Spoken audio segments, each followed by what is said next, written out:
मित्रांनो, भारतीय राज्यघटनेवरचे हे प्रश्न प्रत्येक परीक्षेत रिपीट होतात. जर तुम्हाला या 24 प्रश्नांपैकी 20 प्रश्नांची उत्तरे बरोबर देता आली, तर समजा तुमची तयारी परफेक्ट आहे. आजचा हा व्हिडिओ तुमच्यासाठी गेम चेंजर ठरणार आहे. कारण या बाहेरचा प्रश्न परीक्षेत येणे जवळपास अशक्य आहे. तर नमस्कार मित्रांनो, स्वागत आहे तुमचं आपल्या चॅनलवर. आज आपण पाहणार आहोत भारतीय राज्यघटनेचे टॉप व्हायरल प्रश्न. वेळ न घालवता थेट प्रश्नांकडे वळूया. प्रश्न पहिला आहे, भारतीय राज्यघटनेचे हंगामी अध्यक्ष कोण होते? तर याचे बरोबर उत्तर आहे ऑप्शन ब, डॉक्टर सच्चिदानंद सिन्हा. पुढील प्रश्न पाहूया, मसुदा समितीचे अध्यक्ष कोण होते? तर याचे बरोबर उत्तर आहे ऑप्शन क, डॉक्टर बाबासाहेब आंबेडकर. तर मित्रांनो, मसुदा समितीचे अध्यक्ष हे डॉक्टर बाबासाहेब आंबेडकर होते. पुढील प्रश्न पाहूया, भारतीय राज्यघटनेने नागरिकांना किती मूलभूत हक्क दिलेले आहेत? तर याचे बरोबर उत्तर आहे ऑप्शन ब, 6. तर मित्रांनो, भारतीय राज्यघटनेने नागरिकांना 6 मूलभूत हक्क दिलेले आहेत.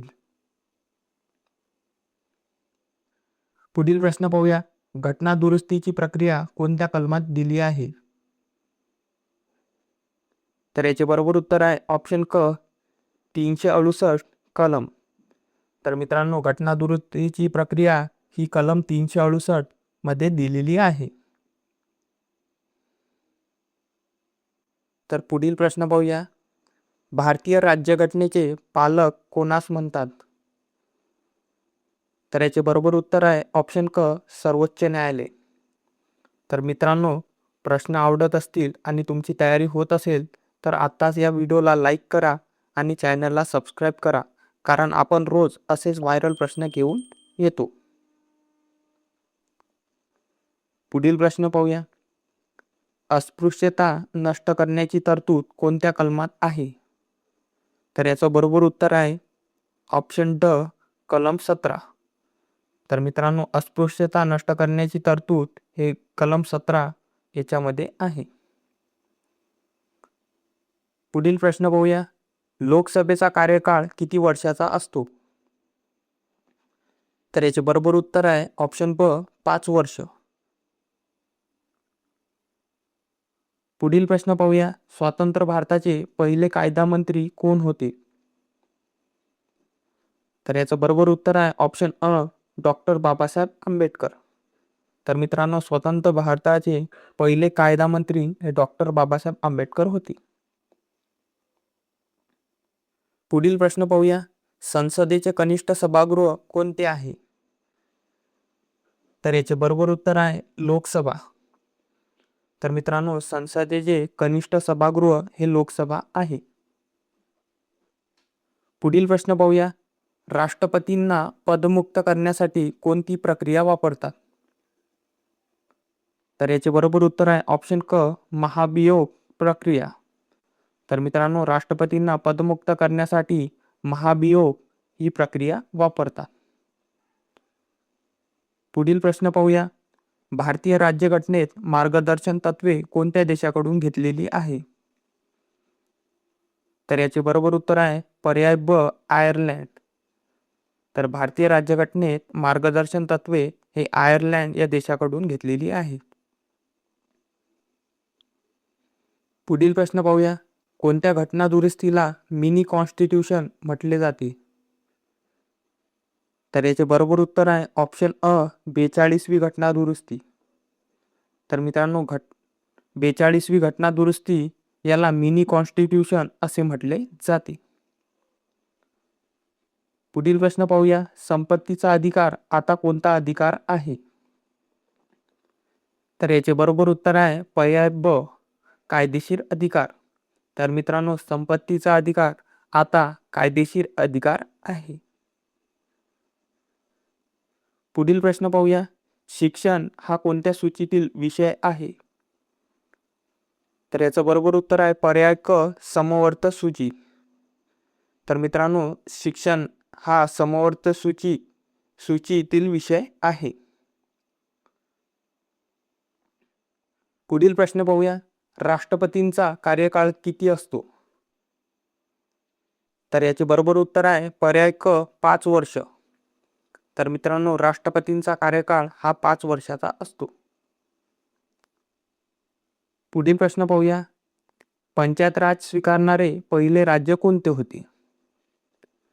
तर याचे बरोबर उत्तर आहे ऑप्शन ब राजस्थान. तर मित्रांनो, पंचायत राज स्वीकारणारे पहिले राज्य हे राजस्थान होते. पुढील प्रश्न पाहूया. मूलभूत कर्तव्यांचा समावेश कोणत्या कलमात करण्यात आला आहे? तर याचं बरोबर उत्तर आहे पर्याय ब कलम 51 अ. तर मित्रांनो, मूलभूत कर्तव्यांचा समावेश हा कलम 51 अ याच्यात करण्यात आलेला आहे. पुढील प्रश्न पाहूया. मतदानाचे वय 21 वरून 18 वर्ष कोणत्या घटना दुरुस्तीने केले? तर याचे बरोबर उत्तर आहे 61वी घटना दुरुस्ती. तर मित्रांनो, मतदानाचे वय 21 वरून 18 वर्ष हे 61वी घटना दुरुस्तीने केलेले आहे. पुढील प्रश्न पाहूया. भारताच्या पहिल्या महिला राष्ट्रपती कोण होत्या? तर याचे बरोबर उत्तर आहे पर्याय ब प्रतिभाताई पाटील. तर मित्रांनो, भारताच्या पहिल्या महिला राष्ट्रपती ह्या प्रतिभाताई पाटील होत्या. पुढील प्रश्न पाहूया. राज्यसभेवर किती सदस्यांची नियुक्ती राष्ट्रपती करतात? तर याचे बरोबर उत्तर आहे ऑप्शन क 12. तर मित्रांनो, राज्यसभेवर 12 सदस्यांची नियुक्ती राष्ट्रपती करतात. पुढील प्रश्न पाहूया. संविधानातील सरनामा म्हणजे काय? तर याचे बरोबर उत्तर आहे ऑप्शन क प्रस्तावना. तर मित्रांनो, संविधानातील सरनामा म्हणजे प्रस्तावना होय. पुढील प्रश्न पाहूया. आर्थिक आणीबाणी कोणत्या कलमाद्वारे लागू केली जाते? तर याचं बरोबर उत्तर आहे पर्याय क कलम 360. तर मित्रांनो, आर्थिक आणीबाणी हे कलम 360 याद्वारे लागू केली जाते. पुढील प्रश्न पाहूया. घटना समितीची पहिली बैठक कुठे झाली? तर याचे बरोबर उत्तर आहे ऑप्शन ब दिल्ली येथे. तर मित्रांनो, घटना समितीची पहिली बैठक हे दिल्ली येथे झाली. पुढील प्रश्न पाहूया. राष्ट्रध्वजाची उंची आणि लांबी याचे प्रमाण काय आहे? तर याचे बरोबर उत्तर आहे 2:3. तर मित्रांनो, याची उंची 2 आणि लांबी 3 याप्रमाणे आहे. तर मित्रांनो, हे होते राज्यघटनेचे महत्त्वाचे प्रश्न. तुमचे किती प्रश्न बरोबर आले ते कमेंट करून नक्की सांगा. ज्यांचे 20पेक्षा जास्त बरोबर आले आहे त्यांची तयारी खूप छान सुरू आहे. हा व्हिडिओ तुमच्या मित्रांनाही शेअर करा. भेटूया पुढच्या धमाकेदार व्हिडिओमध्ये. धन्यवाद.